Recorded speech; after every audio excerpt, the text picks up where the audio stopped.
Hi, this is video number 5, Systematic Course Corrections. And in the last video, number 4, about the airline industry, I deconstructed how it works and I presented some opportunities to you. And if you noticed, they were big fundamental force changes. I talked about limiting load factors and the amount of aircraft that can go into one airport at a time. And then I talked about, do we have the will to do it? I'm pretty confident that those corrections that I asked or I suggested would indeed increase the reliability, but I also noted that it would increase the cost to the passenger. I said, you won't make as much money as the airline. So there was cost, there was benefits, and there was cost to it. And I hope I presented both of those. And this is the same thing here.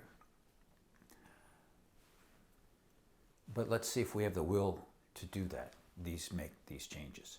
So kind of reviewing a little bit, the first 3 videos had to do with team, building a team. So we're doing essentially 2 things. We're trying to build a team, and then we're trying to make course corrections. Or at least that's the path I'm trying to travel.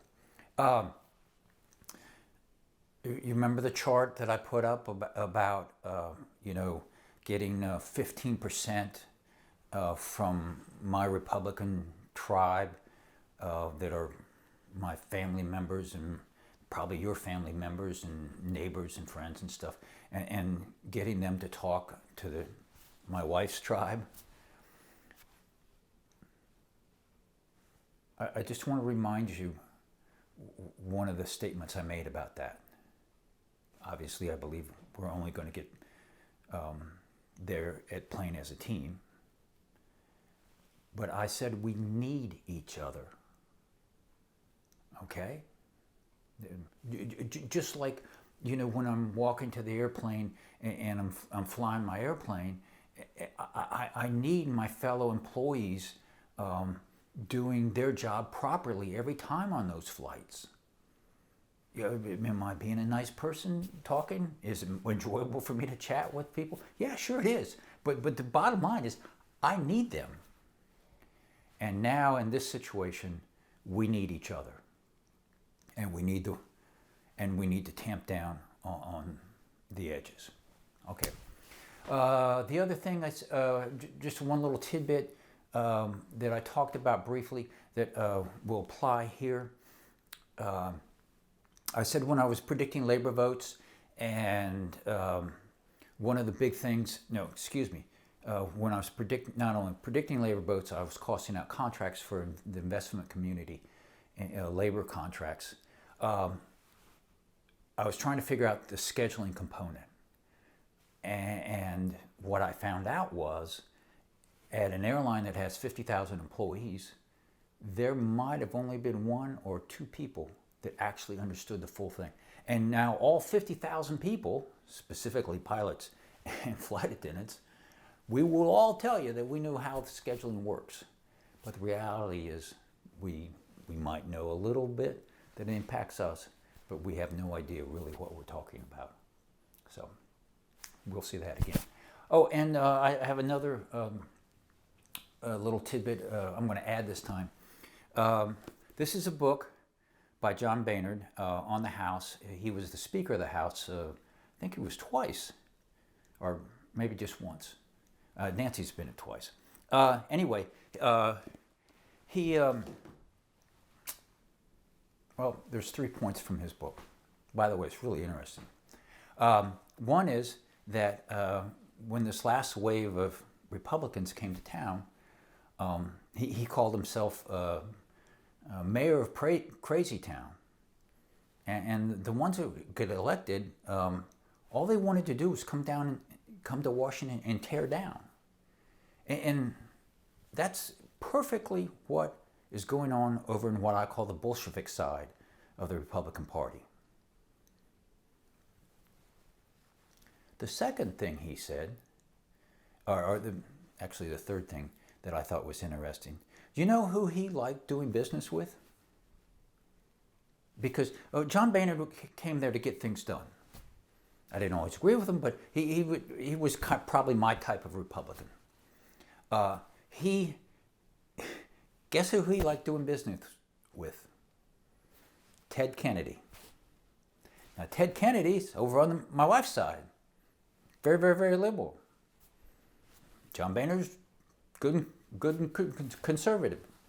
But he liked doing business with Ted Kennedy because A, Ted Kennedy wanted to get a deal done, and B, if Ted Kennedy said, shook hands on it and the deal was done, then he was going to stand by that. He was going to get the votes on his side.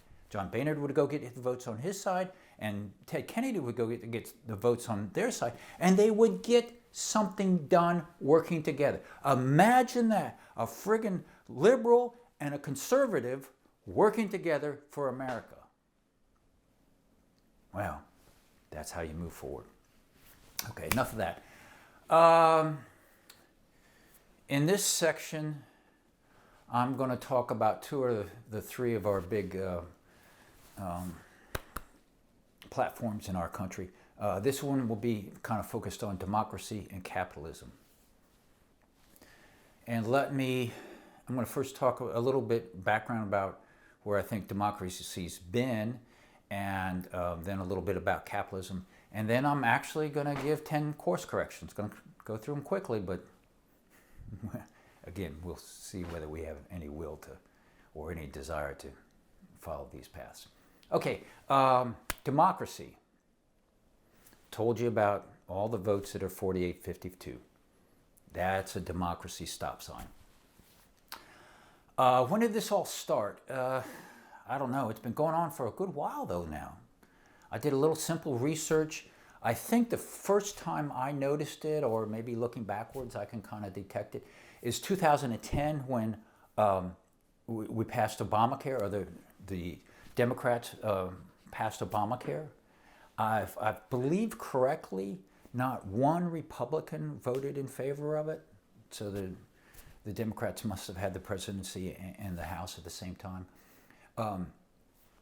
And then, the Republicans, what did they do? And they immediately, they fought it.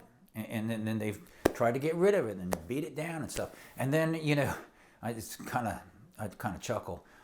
I guess, about 6 years ago or something? So the Republicans had the presidency and Congress, and, they were going to get rid of, they ran on the platform, we're going to get rid of Obamacare, and then they got in, and then they said, oh, we're going to make it better, it's going to cost less, you're going to get more benefits, people are going to love it.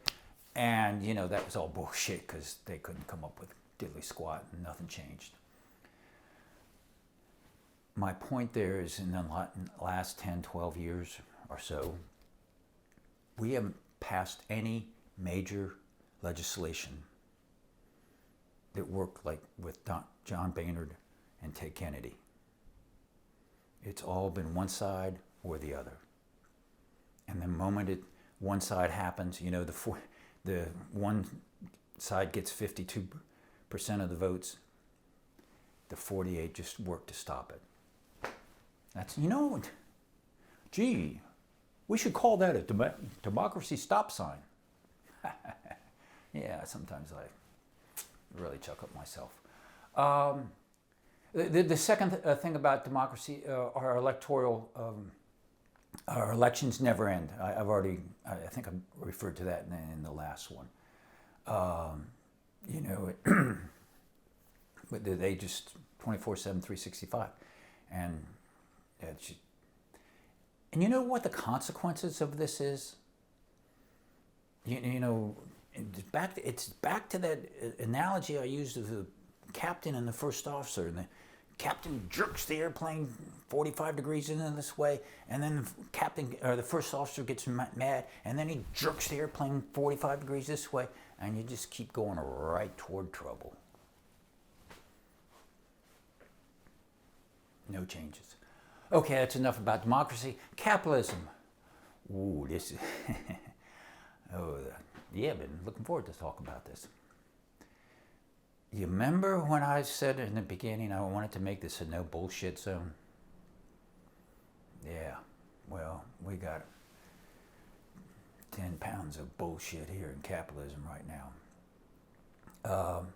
Okay, I think the first time that we probably started going off the rails, probably 15, 20 years ago, I don't know, maybe back in the 90s, you started to hear about maximizing shareholder value. This was, I think it came out of the academic community, or somebody in corporate America paid some college professor to come up with a thing. And it basically said the job of the CEO was to maximize the shareholder price. So that was his, if he did that, then everybody else won. What is the reality of maximizing shareholder value? I mean, to me, let's just make, I think there's three players in business. Yeah, I do. The investor. If you don't make a profit, you don't get to play. This is capitalism. Got to make a profit. Okay? Then the other player is who? The employees. They work there. You know, they have to be rewarded. I mean, if you're, or let's just say they're the second one. Then the third one is what? The customer. Now, if you're going to maximize one of those to the detriment of the other two, well, what's going to happen? You're not, okay, let me explain it a different way. Let's say you're a family and you have 3 kids.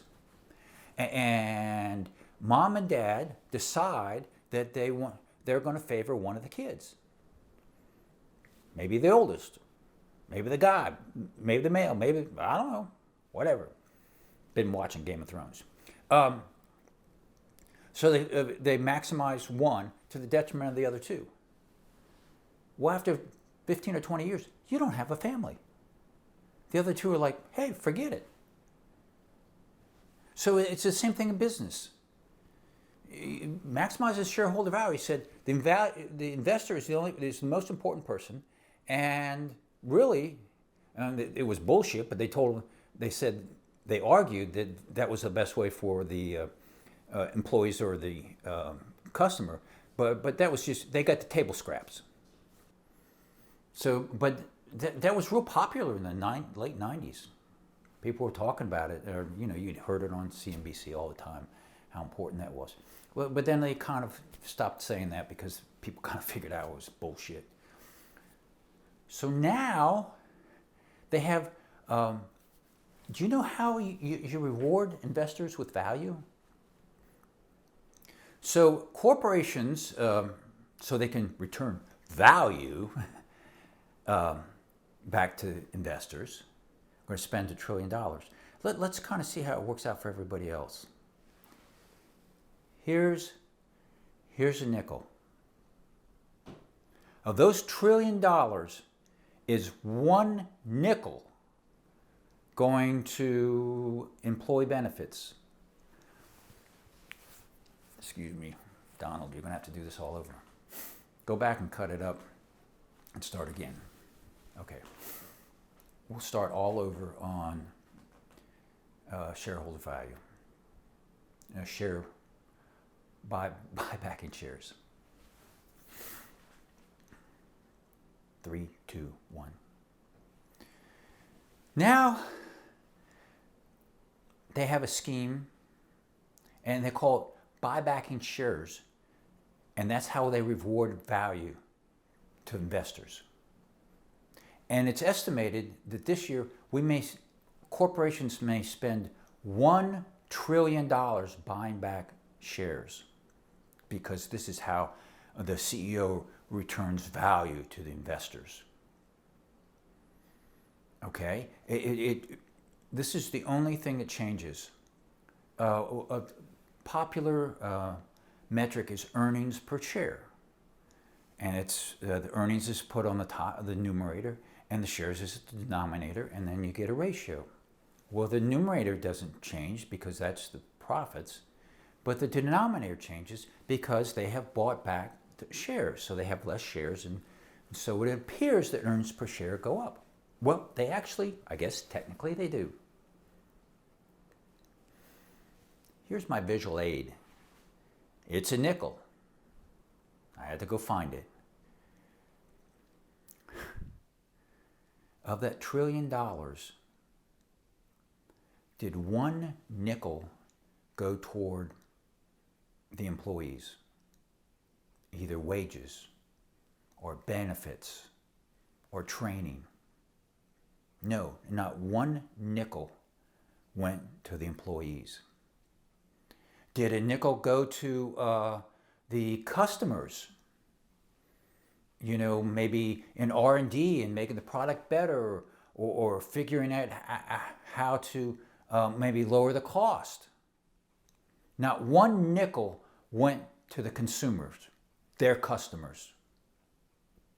Oh, and one other thing, they couldn't find a nickel or any amount of money to put a human being on the phone when you call for customer service and you have that mind-boggling phone tree you have to go through before you push the right buttons to ever talk to them. If they couldn't spend one nickel trying to get a human being there. What kind of bullshit is that? This is what we call capitalism, calls value? You go look on CNBC, there'll be pundits all the time. Well, we're going to, CEOs, I'm going to return value to the investor. Bullshit. You're going to try to make your earnings per share better so your bonus goes up. And speaking of bullshit and capitalism, let's go to the last one. Now, we now have a new scheme,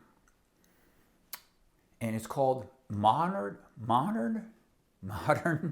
monetary theory. And basically it says that we are so damn smart that we manage our debt so wisely now that really debt loads don't matter. Now, you know, being a Republican for most of my life, I was kind of concerned about debt load. Now, I realize they're not anymore, because debt has two things. It's money you spend and money that doesn't come in. So if you have a tax cut, which they all want, or you spend money, you get to the same place. We now tell ourselves we're so damn smart, you know, because we're really smart people. The debt load doesn't matter because we can manage it so well. Yeah, we tell ourselves it's bullshit. And we, the people, we're cheering for it. Or we're distracted so we don't know what's going on. But capitalism is in real trouble. And as I'm pounding on democracy and capitalism, let me say, I hope these two institutions are around for our children. Remember that little picture? We're trying to have that life better for that infant that you're looking at in 10 or 15 years from now. But I'll tell you what, our kids are not buying it. They don't trust democracy right now. They don't trust capitalism right now. Wonder why? And they're looking at socialism. And the last thing I want for this country is socialism. But I'm telling you, our kids are looking at it, and it looks a little bit better than the way we're doing these extreme forms of democracy and extreme forms of capitalism. Okay, calm down, Brad. Calm down. Okay, I'm going to try to go very quickly through 10 different systemic course corrections that we could do. I've already said it. I'm not sure we have the will to do it. I'm not sure we know that it's, but one person's opinion. The easiest ones are democracy. We need term limits. There's just way too much money involved. And these politicians, they go to Washington and they don't do any work because they're always trying to raise money so they can get reelected. We need term limits. I think 12 years would be good. And we need term limits for the Supreme Court. This idea that you're on there for your life, give them 20 years. That's good enough. 25, I don't care. They need term limits too. That one's easy. 2, get rid of the Electoral College. Why is it the 5 most popular states with the biggest electoral count are the ones that are the only ones they care about? And as my wife says, she's in Texas, and she says, my vote hasn't counted in 20 years.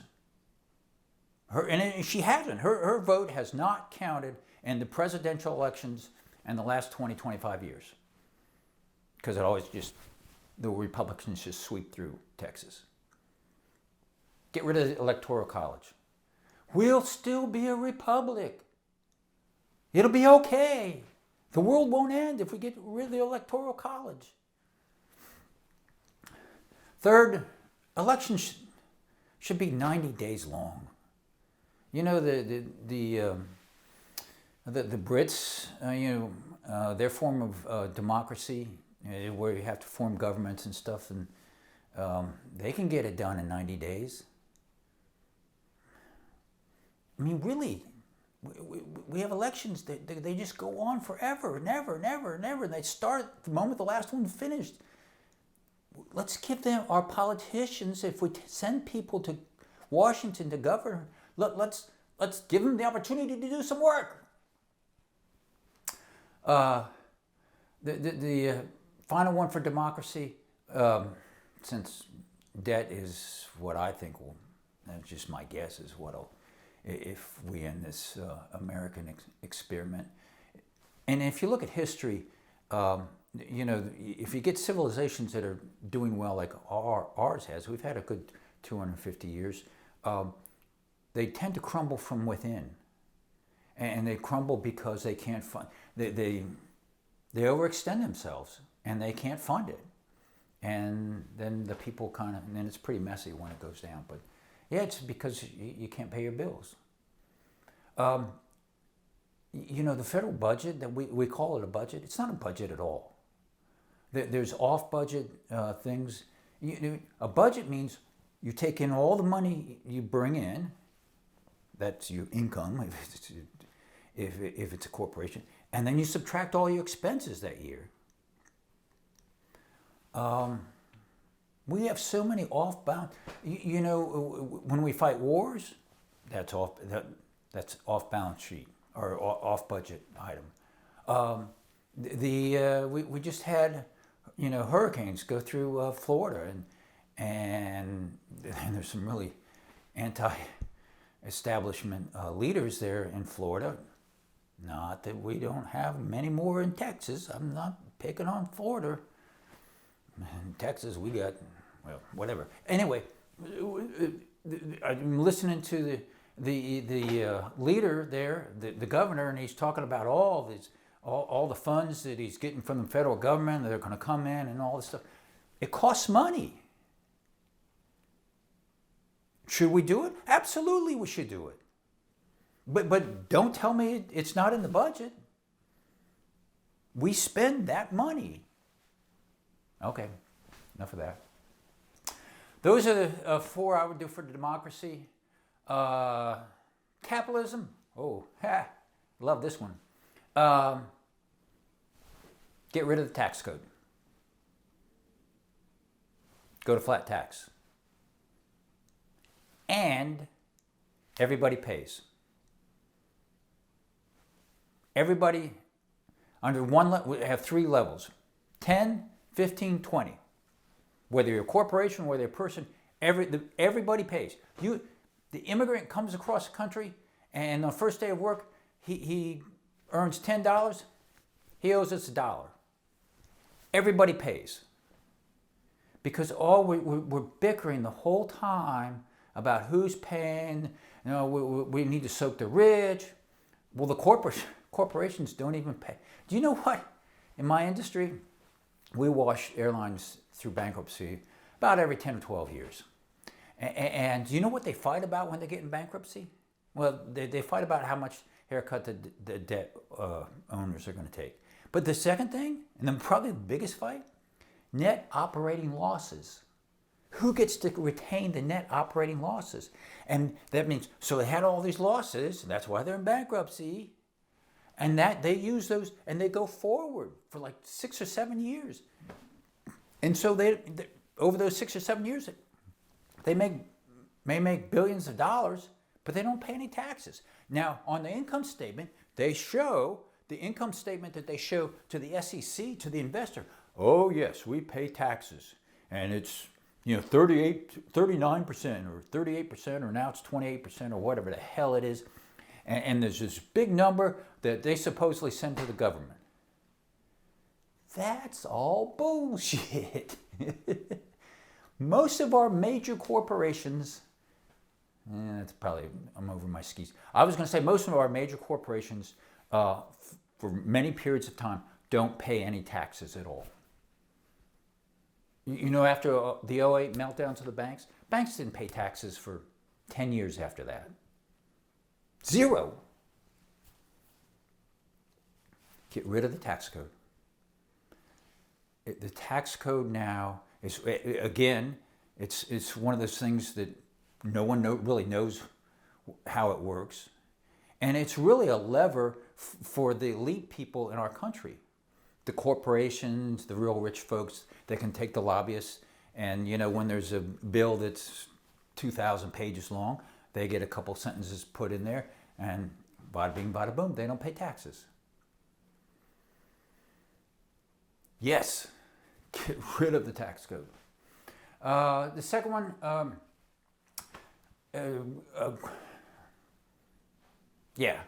Glass-Steagall. I became a registered investment advisor. Took a series 6, I think it was, or 7. I can't remember what it was. Passed it. And that meant that I could manage investment funds. I didn't. It was more than a broker's license. I could actually make trades for people. That was another one of my. I thought I was going to become an investment advisor. Another one of my great entrepreneurial things that was really very interesting. I learned a lot, and I didn't make any money at it. So I shut that down pretty quickly. And anyway, what I did learn when I was taking the test was how much of our investment, our SEC laws or regulations came in after the Depression. And one of the things after the Depression, they made 3 levels. You had the bank that people put their money in.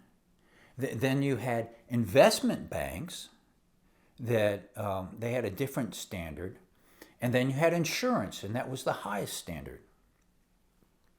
Well, the banks that people put their money into, they had a very high standard. Now, investment banks didn't, but the investment banks were not backstopped by the federal government.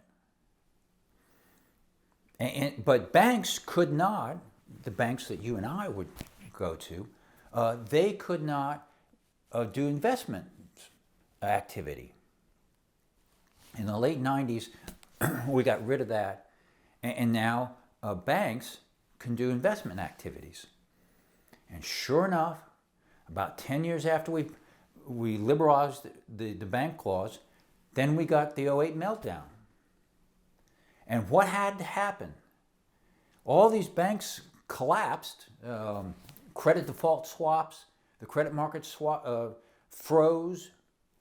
The CDOs, collateralized debt obligations, turned out to be, they were unregulated markets. And our banks were were playing in these unregulated markets. And here's the thing about economic theory that I think pretty much holds true. You essentially have about 12 different industries in a society. And 10 of them, 11 of them, if like the airline industry, or housing, or transportation, housing. My father-in-law was a home builder. If housing goes down, it can cause a slight recession. If the banks go down, you're teetering on a depression. And that's why after the '08 meltdown, the federal government swooped in and the Federal Reserve had to backstop it. The American taxpayer had to backstop it. And my point is, we should bring back Glass-Steagall, because look at the banks. The banks are working in unregulated markets, and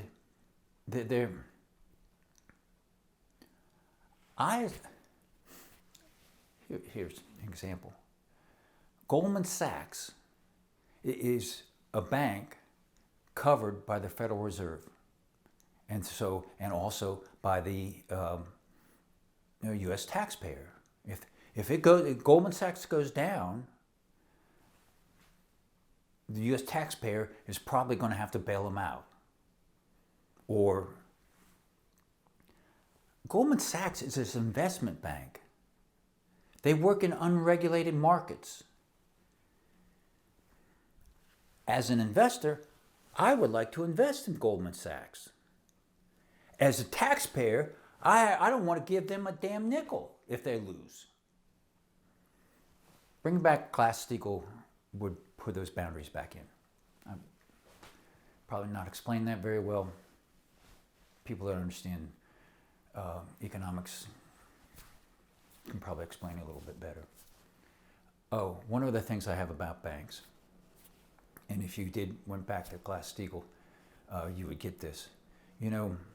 After '08, we essentially kept interest rates at zero for almost a dozen years. I think I saw it was like 8 out of the last 12 years, interest rates were effectively zero, which means the Federal Reserve was giving the big guns, which is your banks and your corporations, they were letting them borrow money at essentially zero. And what did we, the people, get? I was set up about 20 years ago, 15 years ago. I set up 2 savings accounts with the kids, and I guess it was after the '08 meltdown. And I put in $500 I have 2 kids, and I put them, and I took them to the bank, and I said, okay, we're going to start this savings account, and then you're going to put in some money, and then I'm going to put in some money. They gave them the whole thing. And of course, completely forgot about it. Not very good parenting, I understand. So my son, he's now married and he's starting his own family and stuff, and he shows me the statement after about 10 or 12 years. It's in a savings account. Do you know how much money was in that savings account? $500.46. The bank held the $500 for 10 or 12 years, and the interest they gave was 46 cents. And one of the things that it's all against all these things, these extreme democracy and capitalism I'm talking about. It punishes the young families or the families themselves. Right now, when a family starts out, or how did we start out? You save money first before you become an investor. And in fact, when you're 20 to 30, should you start a savings account? Savings account, but is that a good time to be an investor? You don't really know what you're doing. Not that we do it afterwards, but that's the time to get your budgets down. And if you can learn, if you can teach yourself in those first 10 years of family to live within your means, you're going to be just fine. But now, but you used to put it in the bank, and maybe you only made 2 or 3%. Or you could bought a CD. So the compounding interest was only a couple percentage. But that's the way you started, and then it kind of grew a little bit, and you had a little bit more, and then when you got a little nest egg, then you started thinking about investing it and stuff. But it was actually that the component that served you well over the years was living within your means and saving and having a budget. That's for losers right now. Get in there and give your money to a bank, and they'll tell you how to invest it, and they'll give you a little app, and they'll say, "Oh, you're in control of your investments." What the hell are you going to do with the control? Okay, I've rambled. Not that it's the first time. I think that's 8 course corrections we could do. I've got 2 bonuses. 2 bonus. One is for the military. I would give the U.S. military 2 new tasks. I would give it a disaster relief role. When the hurricanes come in, load up 40 or 50 American U.S. Air Force cargo planes, fly them all down there. Put the U.S. Military in charge of the airspace above it, have them bring in bulldozers and stuff, like we did at Katrina. They put a general in charge, to stabilize it. The U.S. military always have to go out and fight wars and stuff. Well, give them a job that's kind of fun or rewarding, helping each other. The other one I would give a second is training. I hope it's still true that the U.S. military over the years has been, I think, one of the best educators we have. And it gets all these recruits from all kinds of backgrounds, with all kinds of levels of experiences and cultures. And you have to give them a gun or a tank or a truck or you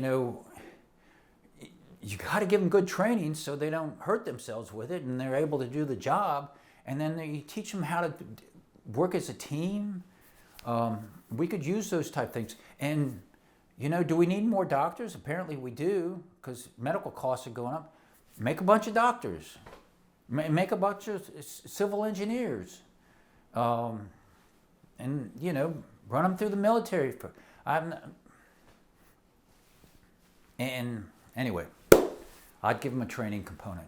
And the other number 10, I'm going to take a pot shot at our colleges. 2 things with our colleges. Many of them, including my college alumni, they have $1 billion on these alumni associations. Why don't you take part of that money and go run a business?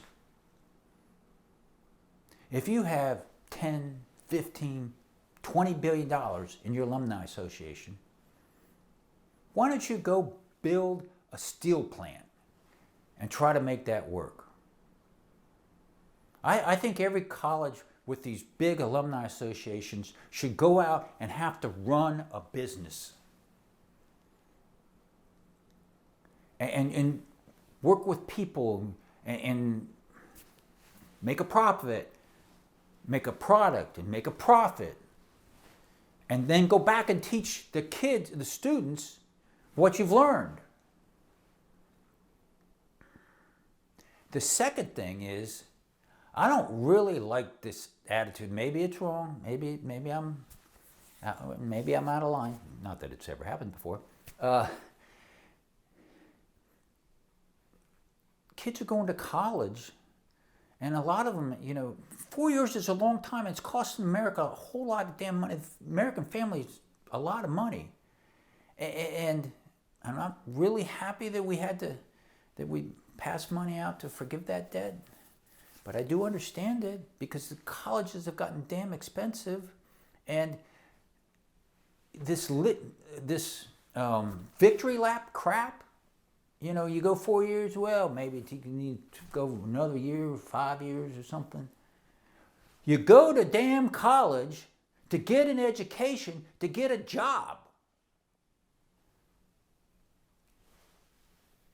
And I support a liberal education, a whole variety of stuff, but those college professors better have it in the head. I'm teaching them something that they are going to use out in society, at work or in their communities. It's just not to stimulate the mind, to get a damn job. I don't know why that made me so angry. I'm really focused on how we're forming our families and how we're getting them going. You know, see, I've done fine. It's not about me. Remember, it's not about me, and it's certainly not about you. It's about that little kid. What kind of path or opportunities is that kid? We don't tell the kids you got any guarantees or anything, because we don't. But we got to give them good opportunities like we had. Okay, rambling way too much. Sorry, I just wanted to give suggestions. I know I'm doing a lot of bitching and moaning, but hopefully I'm also illuminating paths we could use, as opposed to just fighting with each other. Thanks for listening.